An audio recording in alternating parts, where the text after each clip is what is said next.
Maharaja Gold and Diamonds, Toll Junction, Idapalli, Palluruthi, Thirupponithura, Kaladi, Edamalur, Arurpalli, Thuravur, Thrissur.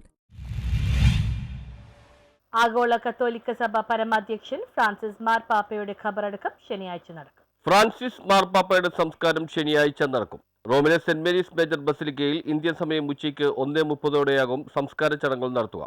വത്തിക്കാനിൽ ചേർന്ന കർദിനാൾ യോഗത്തിനു ശേഷമാണ് സംസ്കാര തീയതി ഔദ്യോഗികമായി അറിയിച്ചിരുന്നത്. സെന്റ് പീറ്റേഴ്സ് ബസിലിക്കയിൽ പൊതുദർശനം തുടരുകയാണ്. ഈശോ മിശിഹായ്ക്ക് സ്തുതിയായിരിക്കട്ടെ.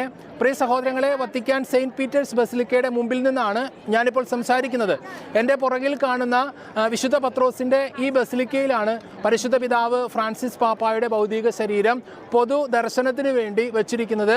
പരിശുദ്ധ പിതാവ് ഫ്രാൻസിസ് പാപ്പായുടെ മൃതശരീരം ഒരു നോക്ക് കാണുന്നതിന് വേണ്ടി, തങ്ങളുടെ പിതാവിനെ അവസാനമായി ഒന്ന് കാണുന്നതിന് വേണ്ടി പതിനായിരങ്ങളല്ല ലക്ഷങ്ങൾ തന്നെ. പോപ്പിന്റെ മരണവാർത്ത ലോകത്തെ അറിയിച്ച കർദിനാൾ കെവിൻ ഫെരൽ ആകും സംസ്കാര ശുശ്രൂഷകൾക്ക് നേതൃത്വം വഹിക്കുക. വത്തിക്കാന്റെ രാഷ്ട്രത്തലവൻ കൂടിയായ മാർപ്പാപ്പയുടെ വിയോഗത്തെ തുടർന്ന് സിറ്റി സ്റ്റേറ്റിൽ 9 ദിവസത്തെ ദുഃഖാചരണമാണ് പ്രഖ്യാപിച്ചിട്ടുള്ളത്.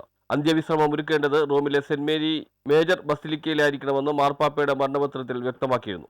ശവകുടീരത്തിൽ പ്രത്യേക അലങ്കാരങ്ങൾ പാടില്ലെന്നും കല്ലറയിൽ ലാറ്റിൻ ഭാഷയിൽ ഫ്രാൻസിസ് എന്ന് മാത്രം എഴുതിയാൽ മതിയാകുമെന്നും മാർപ്പാപ്പയുടെ മരണപത്രത്തിൽ വ്യക്തമാക്കിയിരുന്നു.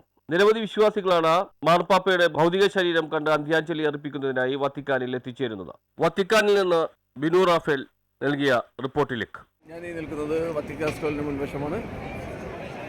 വിശുദ്ധ പത്രോസിൻ്റെ ബസിലിക്കയിലാണ് ഫ്രാൻസിസ് പാപ്പയുടെ ഭൗതിക ശരീരം പൊതുദർശനത്തിന് വെച്ചിരിക്കുന്നത്. പാപ്പയെ അവസാനമായി കാണുവാൻ വേണ്ടി ലക്ഷങ്ങൾ ആൾക്കാരാണ് ഓൾറെഡി ഒഴുകിയെത്തിക്കൊണ്ടിരിക്കുന്നത്. കേരളത്തിൽ നിന്നും നമ്മുടെ പ്രത്യേകിച്ച് കൊച്ചിയിൽ നിന്നും ഒത്തിരി പേരുകൾ വരുന്നുണ്ട്. അതികഠിനമായ ചൂടുകൊണ്ടെന്ന് എന്നാലും അത് അവഗണിച്ച്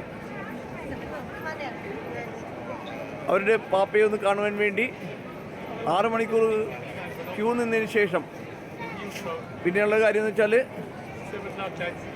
നമ്മുടെ എയർപോർട്ടിൽ കാണുന്ന ചെക്കിങ്ങിന് ശേഷമേ ആളുകളെ ബസിലിക്കയിലേക്ക് പ്രവേശിപ്പിക്കുകയുള്ളൂ. അത്രയും വലിയ സെക്യൂരിറ്റിയാണ് ഇവിടെ ചെയ്യുന്നത്. കൊച്ചിയിൽ നിന്നും ബിനു റാഫേൽ, ന്യൂസ് ബ്യൂറോ, കൊച്ചി.